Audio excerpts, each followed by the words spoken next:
So hi! Welcome and welcome back to my YouTube channel, and for today's tutorial, ituturo ko sa inyo kung paano nga ba makita ang mga archive chats sa ating ChatGPT.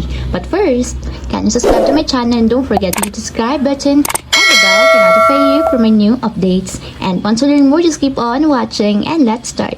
So yan guys, for today's video, i-open lang natin ang ating ChatGPT app. And then pagka-open guys, itap lang natin yung two horizontal lines na nandito sa may upper left corner. And then, itap natin dito is yung ating profile name. So, yan guys, dito naman sa settings, ang itatap natin dito is yung data control. So, tap lang natin. And dito guys, hanapin nyo lang dito yung view archive chats and then itap lang natin.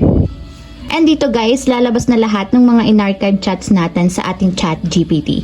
So, ayun lang guys, ganun lang kasimple kung paano nga ba makita ang mga archive chats sa ating ChatGPT app. If you have a question, kindly comment down below and don't forget to hit the subscribe button and the bell to notify you for my new updates.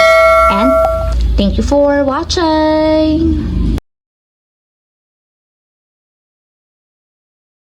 Living life, every day, late at night, not okay.